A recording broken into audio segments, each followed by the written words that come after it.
The American cowboy is a symbol of grit and freedom, yet history has long painted him as white. In truth, nearly 1 in 4 cowboys in the late 19th century was black. These men emerged from the shadows of slavery and Reconstruction, riding the open range as trail drivers, bronc busters, and fearless wranglers. They tamed wild longhorns, endured brutal conditions, and helped shape the cattle frontier. Yet Hollywood and textbooks erased their presence. Their contributions were buried under a myth that celebrated white pioneers while hiding the black frontiersmen who built the West. In this video, we uncover the real history of black cowboys, meet the legends who rode tall, and explore how their legacy still thrives in rodeos and trail rides today. If stories like this matter to you, subscribe to Black Culture Unlocked, like this video, and hit the bell to uncover more hidden black history. In the decades after the Civil War, thousands of formerly enslaved men headed west, seeking freedom and fortune on the open range. These forgotten frontiersmen, the black cowboys, found on the Texas prairie and Kansas plains a chance at a life denied to them in the Jim Crow South. The burgeoning cattle industry of the late 1860s and 1870s needed skilled labor, and many black men, seasoned from years of tending livestock in bondage, knew their way around horses and cattle. Ranchers who had lost its enslaved workforce at emancipation soon realized they needed these black cowhands to round up the wild longhorns roaming unfenced prairies. And so, the great cattle drives began, and black riders were there from the start. Up to 5,000 black cowboys rode the trails in the golden age of the cattle drives, 1866 to 1890, roughly a quarter of all cowboys on the frontier. Yet you wouldn't know it from the old dime novels or history texts. These men were often the true pioneers. Former slaves like Pete Staples joined some of the first drives from Texas to Kansas in the 1860s, and by the 1870s, all black outfits were making the trek north. In 1874, a trail boss named Jim Ellison even led a crew comprised entirely of black cowboys up the Chisholm Trail. Such sights were not as uncommon as later storytellers implied. In fact, enslaved black vaqueros in Texas had been working cattle since the 1850s. They were the majority of drovers in the state before the Civil War. The very word cowboy itself originated as a derogatory term that white ranchers used for black cattle hands before the war. White workers were called cowhand or just riders. Ironically, that label of cowboy, once meant to demean, became the badge of a rugged American hero, even as the black men who pioneered it were forgotten. After the war, Reconstruction faltered in delivering land or equality to freedmen, especially in the South. So many black men turned westward. They were drawn by new homesteading laws and the booming demand for beef. In 1879, some 20,000 black exodusters left the South for Kansas and beyond. Some hoped to farm their own land under the Homestead Act, but many wound up in stockyards and ranches, training under Mexican vaqueros and seasoned hands on the plains. Riding for wages was often a better deal than sharecropping or menial labor back east.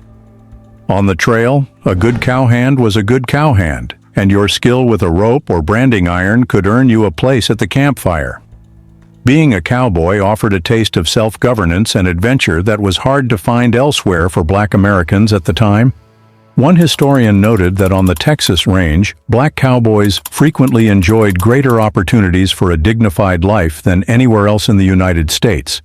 Working and even fighting side by side with white cowboys, their courage winning respect. Black cowboys proved themselves indispensable in the great cattle boom. They drove herds of thousands across rivers and prairies, from the brush country of Texas to railheads in Dodge City and Abilene. They endured the same dust storms, floods, and stampedes as any cowboy, and sometimes showed even greater mettle. Charles Goodnight, one of the West's famed cattle barons, employed a black cowboy named Bose Icard on the legendary Goodnight-loving trail. Icard was born into slavery, but became Goodnight's most trusted hand. Goodnight later praised him as having surpassed any man I had in endurance and stamina, calling Icard his best detective and banker on perilous drives through Comanche territory. When the trail boss himself sings your praises, you know you were integral to the operation. There were black trail bosses too, though rare. In 1885, a black Texan named Al Jones led a herd of 2,000 cattle up the trail as the headman. For the most part, the upper ranks of ranching remained white-owned, but black cowboys rose to positions of responsibility when they got the chance. Some would later own ranches or become lawmen in frontier towns. They were carving out a place in a new society. Yet as these frontiersmen were making history, popular writers and newspapers often ignored them. The myth of the West was already being spun in Eastern papers and dime novels in the 1870s, full of larger-than-life figures like Billy the Kid or Buffalo Bill, nearly all portrayed as white. Meanwhile, real black heroes rode on, unnamed in the public eye. But out on the open range, none of that myth-making mattered on a day-to-day basis. What mattered was how well you could ride, rope, and survive. A black cowboy with steady nerves and a quick lariat was as valuable as any man. In cattle towns like Dodge City and Wichita, some saloon owners even put aside prejudice because they knew black cowboys were bringing in money from the trail drives. An eyewitness account from Dodge City in the 1870s tells of a black trail hand who, denied a hotel room, coolly persuaded the clerk with the long barrel of his revolver and promptly secured accommodations. Frontier life was a great equalizer in that sense. Courage and audacity commanded a begrudging respect where laws and courts often did not. So, the origins of the American cowboy tradition are deeply interwoven with black history. From the very start, black riders and ropers were in the saddle, helping blaze trails and move the herds that fed the nation. They navigated between opportunity and discrimination, seizing whatever freedom the frontier offered. These cowboys have been overlooked for generations, but they were there, riding through the tall grass, dust in their faces, living the story of the West even as history tried its best to leave them behind. Sunrise on the prairie brought a pink horizon, cold air, and the faint smoke of last night's fire. A black cowboy would rise from his bedroll, stretch stiff muscles, and saddle a restless Mustang, while the camp cook called the crew to breakfast. Life on the range was a test of endurance and skill. It demanded long hours, constant motion, and the nerve to face storms, stampedes, and the unpredictable moods of cattle and horses. For black cowboys in Texas, Oklahoma, Kansas, and beyond, the trail offered work, a measure of independence, and the rare chance to earn respect by proving ability in the saddle. A typical trail crew had about a dozen men, mostly white, with several black cowboys and often a few Mexican vaqueros. The trail boss was nearly always white, but black cowboys filled every other role. Some were top hands riding point, others wrangled the spare horses, and many became camp cooks, a position that carried authority and trust. A good cook kept morale high, feeding the crew with biscuits, salt pork, beans, molasses, and strong coffee. Many also hunted along the trail, bringing in wild turkey or deer to supplement the meager rations. Every member of the crew knew his contribution mattered. On the open range, skill came first. When the herd moved out at sunup, the day's grind began. Black cowboys earned reputations for their horsemanship, often assigned the most difficult horses to break. If a Mustang or stallion refused every rider, the boss might hand the reins to a black cowboy, confident he could handle it. Extra responsibilities often fell to them as well: night guard over the herd, dangerous river crossings, or handling stubborn cattle in bad weather. These jobs were exhausting, but on the trail they came with equal pay. Ranchers valued results, and in the 1870s cattle industry, a man's ability to ride, rope, and endure mattered more than his skin color in determining wages. Camaraderie often grew on the trail. Cowboys rode side by side for weeks, sharing danger and long stretches of monotony. When a thunderstorm rolled across the plains and 1,000 longhorns stampeded into the dark, black and white cowboys alike leapt to their horses, sometimes without saddles, and charged into the chaos to turn the herd.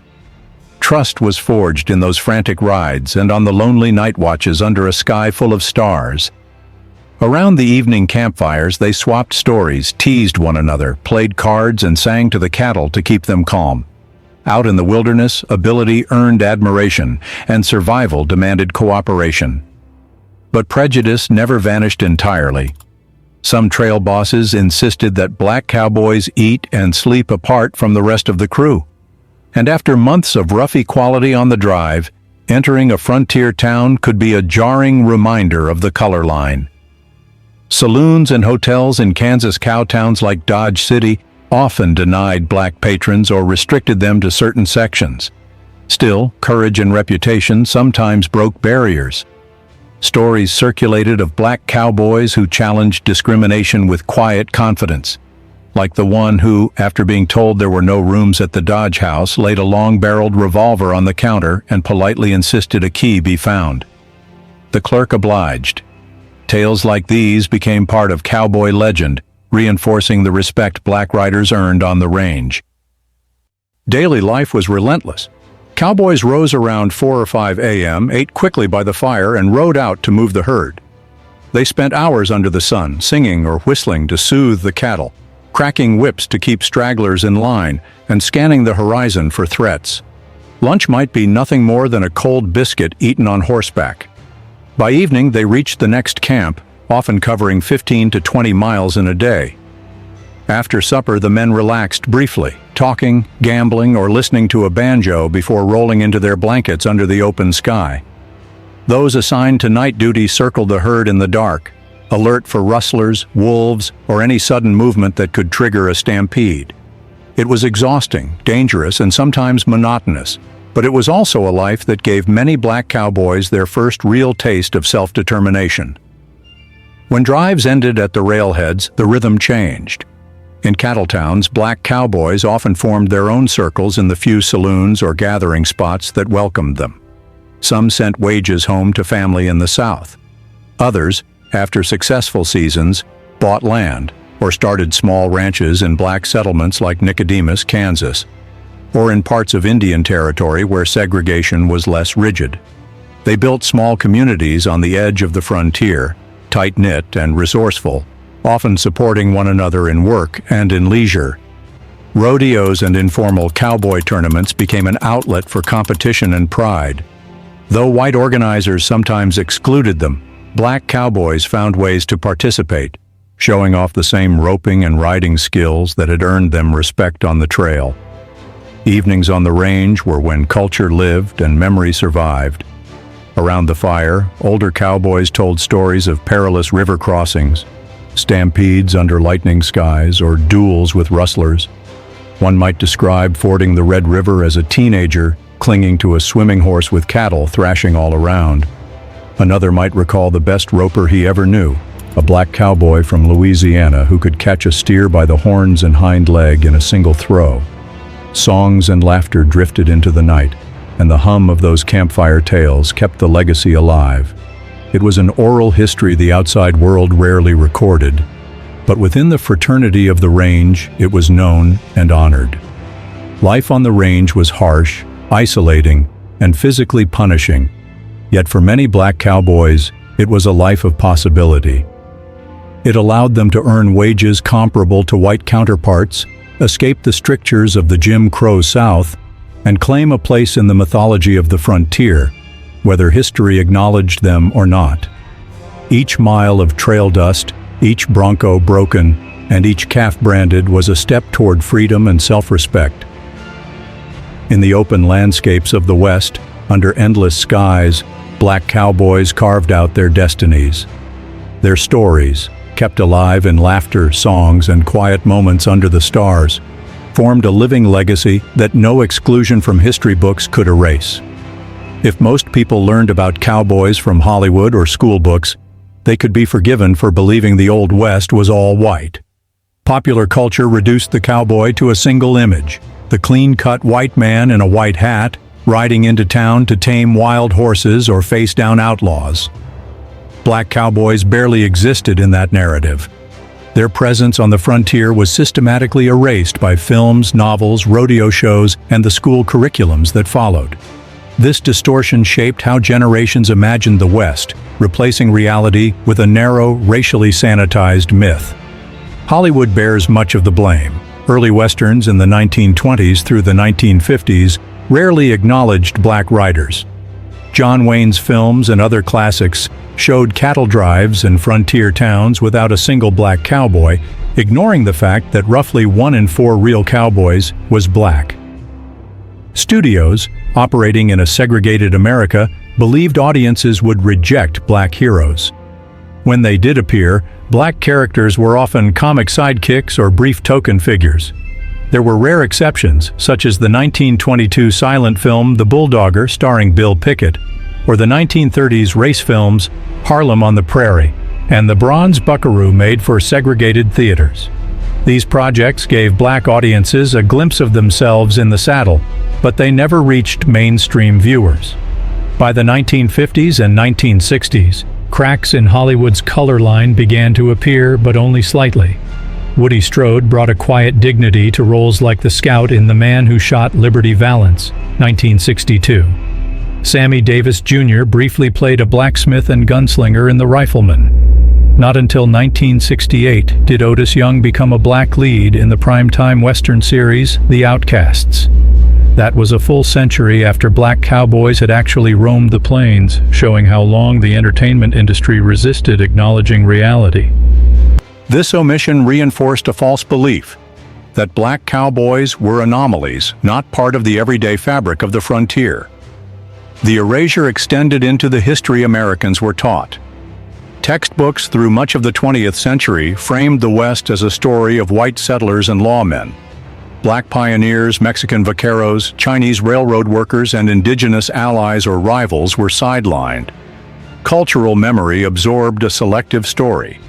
Many Americans grew up thinking the phrase black cowboy was almost a contradiction, even though black cowboys worked cattle, broke broncs, and survived the same stampedes and blizzards as anyone else. On real trails in the 1870s, white and black cowboys ate and slept together, bonded by danger and labor, yet their integrated reality was erased on paper. Literature reinforced the myth. Dime novels in the late 1800s sold the West as a white adventure. Characters like Deadwood Dick thrilled readers with tales of daring escapes and gunfights. Few knew that the nickname had been claimed by Nat Love, a real black cowboy who won roping and shooting contests on the frontier. Publishers marketed the stories with white protagonists on their covers, quietly lifting exploits from men of color while hiding their identities. The message was clear. The West belonged to white men, even when the fact said otherwise. This whitewashing had lasting effects. By the Civil Rights era, millions had absorbed a fantasy West stripped of black contributions. The truth began resurfacing through historians and community efforts. The Black American West Museum in Denver opened in the 1970s, collecting oral histories and photographs to restore the missing chapters. Scholars documented the lives of black trail drivers, ranchers, and rodeo performers, proving that their absence from popular memory was deliberate, not accidental. Black communities embraced these stories with pride, but mainstream culture lagged behind. By the 1990s, filmmakers began correcting the record. Mario Van Peebles' Posse, 1993, centered black cowboys and buffalo soldiers. The Cherokee Kid, 1996, brought a version of Nat Love to television. Still, these were niche projects compared to the flood of traditional westerns. It wasn't until the 21st century that mainstream film tackled the subject with confidence. Quentin Tarantino's Django Unchained, 2012, imagined a black gunslinger hero with the kind of cinematic power usually reserved for white leads. The Harder They Fall, 2021, went further, dramatizing real black historical figures like Nat Love, Stagecoach Mary, and Bill Picket in a bold, stylish western. For many viewers, it was the first time they saw the frontier populated with black heroes who belonged there.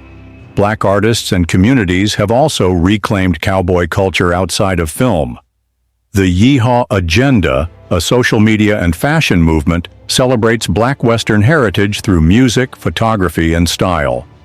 Beyoncé's 2016 performance of Daddy Lessons, in a black hat and boots, and Lil Nas X's 2019 hit Old Town Road Both played with cowboy imagery to assert that blackness and Western identity are not separate. These cultural moments exposed how absurd the old myth was, sparking curiosity about the real history behind the aesthetics. Western institutions have begun acknowledging black contributions as well. The Professional Rodeo Cowboys Association inducted Bill Picket into its Hall of Fame in 1972. Children's books and museum exhibits now highlight cowboys like Bob Lemons, a former enslaved man who mastered the art of herding wild mustangs. Statues, heritage trails, and traveling rodeos, such as the Bill Picket Invitational Rodeo, bring visibility to a legacy that endured despite decades of neglect. Each effort chips away at a narrative that once erased black riders entirely. Yet the erasure is not fully undone. Many Americans still don't know that Bass Reeves, a black U.S. Marshal in Indian Territory, arrested thousands of outlaws and likely inspired the fictional Lone Ranger. Stagecoach Mary, a black woman who braved Montana winters to deliver mail with a revolver on her hip, is barely mentioned outside specialist circles.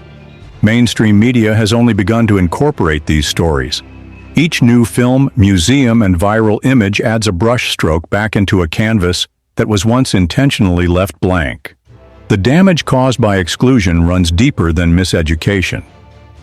By stripping black cowboys from the myth of the frontier, American culture denied black people a place in one of its most powerful symbols.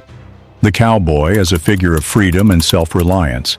It implied that only white men could embody that independence, erasing lived experiences that contradicted the myth. Recognizing black cowboys restores balance to the story of the West and affirms that the ideals of courage and frontier grit were shared across color lines. The story of the American cowboy is more than a movie archetype. It is a mosaic of real people whose labor and lives built the frontier. The old myth may have tried to ride past the truth, but it could not erase it forever. Today, films, scholarship, and cultural movements are bringing the black cowboy out of the shadows and into the saddle where he always belonged. The annals of the Old West are packed with the names Americans have been taught to remember: Jesse James, Wyatt Earp, Wild Bill Hickok. They stand as symbols of daring and lawlessness, of the grit and violence that define the frontier. But riding alongside them, sometimes literally on the same trails, were black cowboys whose skill and bravery equaled and often surpassed that of their white counterparts. These men roped, rode, scouted, and fought in the very heart of the frontier, yet their names slipped into obscurity, buried beneath decades of whitewashed storytelling. Their exploits were every bit as cinematic, their courage just as unflinching, and their contributions just as vital to the life of the West. Among the many, three stand as towering figures: Nat Love, Bose Icard, and Bill Picket.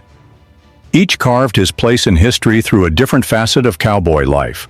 One in the romance and adventure of the open trail, one in the quiet trust of the great cattle drives, and one in the raucous showmanship that transformed ranch work into rodeo spectacle. Their stories, preserved through a mix of first-hand accounts, family memories, and the rare photograph or film, reveal the scope of what black cowboys achieved in a time that often refused to acknowledge them. Nat Love, Deadwood Dick. In the pantheon of black cowboys, Nat Love is the best known, and much of that is thanks to Nat Love himself. Born into slavery in Tennessee in 1854, Love emerged from the Civil War as a free teenager with a restless drive to find a life beyond the South. At just 15, he headed west with little more than nerve and determination. He arrived in Dodge City, Kansas, the rough-and-tumble cattle town that was a magnet for young men chasing trail work. His first opportunity came when a crew of Texas cowboys needed to see if the boy could ride. They handed him a notoriously unbroken horse, a beast that had thrown every other rider. Love stayed in the saddle, earning his job and starting a career that would carry him across thousands of miles of prairie. Love proved himself a top hand quickly. He drove longhorns along the great cattle trails, enduring the monotony of slow drives, the adrenaline of stampedes, and the constant threat of rustlers or hostile encounters. He became a crack shot and a fearless rider, capable of everything from roping strays in open country to handling a six-shooter when danger came calling. But what sets Nat Love apart is how he turned his life into legend. In 1907, long after the era of great trail drives had faded, Love published the life and adventures of Nat Love, better known in the cattle country as Deadwood Dick. His memoir reads like a blend of fact and frontier tall tale. Love described gunfights, close brushes with death, and even a dramatic capture by Pima Indians from which he claimed to have escaped on a stolen horse. He boasted of bullets flying, horses shot from under him, and men falling all around while he emerged with only the smallest of injuries. The most famous episode in his autobiography is the 1876 4th of July contest in Deadwood, South Dakota. According to Love, he outperformed a field of seasoned white cowboys in roping, bronc riding, and shooting, earning the nickname Deadwood Dick. Whether every detail is true is impossible to verify. Love himself acknowledged that some might doubt his stories, but even contemporaries recognized his skill and charisma. He roamed across the Dakotas, New Mexico, Arizona, and Montana, rubbing shoulders with figures like Billy the Kid and Buffalo Bill Cody. By the 1890s, the open range was closing, and the demand for cowboys was waning. Love left the saddle for steadier work as a Pullman porter on the railroad, a common path for black men seeking stable wages in that era. But his legend had already crystallized. Through his own words and the folklore that surrounded him, Nat Love became the enduring face of the black cowboy hero, a man who lived the adventure that pulp novels and Hollywood would later reserve almost exclusively for white characters. Bose Icard. Not every legendary cowboy chased fame. Some earned immortality through the quiet respect of their peers. Bose Icard, born into slavery in the 1840s in Mississippi, was such a man. Taken to Texas as a child, he grew up working with livestock, learning the skills that would make him invaluable when freedom came. After emancipation, he signed on with cattleman Charles Goodnight, whose name would become synonymous with the great cattle drives. Goodnight's praise for Icard was extraordinary. He once said he trusted Bose farther than any living man, often putting the crew's money in Icard's hands and depending on him to detect danger or mediate with native tribes. Icard's combination of horsemanship, bushcraft, and steady nerves made him indispensable. He participated in stampedes, gun skirmishes, and countless grueling drives. But unlike many frontiersmen, he survived to old age. Icard's loyalty and skill inspired one of the most famous fictional portrayals of a black cowboy, Joshua Dietz in Larry McMurtry's Lonesome Dove. In the book and television adaptation, Dietz is the heart of the outfit, the man whose courage and quiet strength bind the crew together. While Dietz's fictional death is tragic, real-life Bose Icard lived to 85, settling in Weatherford, Texas, as a rancher and family man. When he died in 1929, Charles Goodnight himself composed his epitaph. "Served with me 4 years on the Goodnight-loving trail, never shirked a duty or disobeyed an order, rode with me in many stampedes, participated in 3 engagements with Comanches, splendid behavior." This inscription, later reprinted in the Los Angeles Times, remains one of the most heartfelt tributes ever given by a white cattle baron to a black cowboy. It is a testament not only to Icard's character, but also to the truth that the West was built by men of many colors, bonded by labor and danger more than by race. Bill Picket, the dusky demon of the rodeo. As the frontier era faded and barbed wire crisscrossed the plains, the work of the cowboy began to change. Out of that transition emerged a new form of fame, the rodeo showman. And no black cowboy embodied this transformation better than Bill Picket, the dusky demon, whose audacity turned ranch work into public spectacle. Born in 1870 in Texas to a large family of black and Cherokee heritage, Picket left school after the 5th grade to work as a ranch hand. Watching the ranch bulldogs subdue unruly cattle by biting their sensitive lips or noses gave him an idea that would make him famous. If the dogs could do it, so could he. Picket developed bulldogging, the forerunner of modern steer wrestling.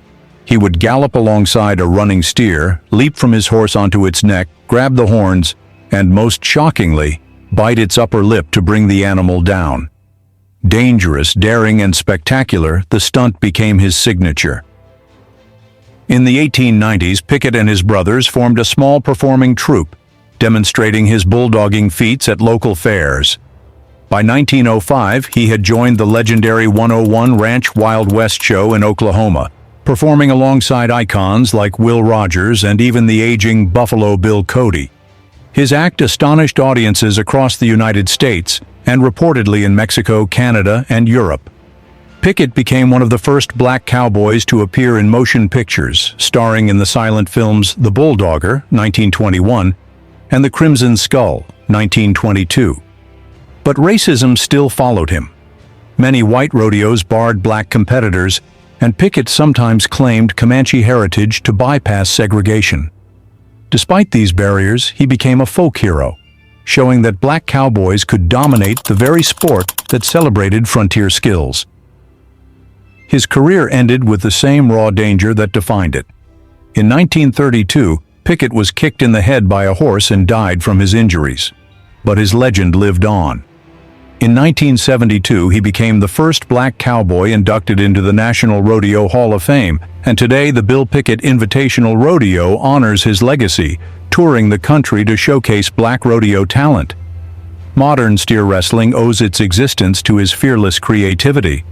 Nat Love, Bose Icard, and Bill Picket are pillars of black cowboy history, but they represent just part of the story. Bass Reeves, the legendary U.S. Marshal of Indian Territory, arrested more than 3,000 outlaws and is widely believed to have inspired the Lone Ranger. Stagecoach Mary Fields, a cigar-smoking, gun-toting former slave, became a beloved mail carrier in Montana, feared and admired for her toughness. Isom Dart, a former slave-turned-stunt rider and occasional outlaw, left his own mark on the frontier. And in the 20th century, pioneers like Cleo Hearn and Murtis Deitman broke color barriers in professional rodeo, carrying black cowboy traditions into the modern era. For decades, these stories lived in family lore and community memory, passed down in fireside tales, faded photographs, and whispered pride. Only recently has mainstream history begun to acknowledge that these men and women were always part of the West. They were not exceptions or curiosities. They were cowboys, lawmen, and legends, riding the same trails, facing the same storms, and shaping the same history as the white icons America chose to remember. Their courage and skill remind us of a simple truth: the frontier belonged to anyone willing to brave it. And the black cowboys of the West braved it all: dust, danger, prejudice, and time itself, leaving a legacy that now rides tall in the light of recognition. The story of black cowboys is not confined to the past. It thrives today in rodeo arenas, on dusty trails, and in city streets where horses still carry the spirit of the frontier. Across the United States, black cowboys and cowgirls keep the traditions alive through skill, storytelling, and celebration. The open range may be gone, but the culture remains vibrant, a living bridge between history and modern black identity. Rodeos are one of the clearest expressions of this legacy. Events like the Bill Picket Invitational Rodeo, founded in 1984, travel the country to showcase black talent in bull riding, calf roping, barrel racing, and steer wrestling, direct descendants of the work their ancestors did on the range. Historic gatherings like the Ocmulgee Invitational Rodeo in Oklahoma, first held in 1956, remain touchstones of black cowboy culture.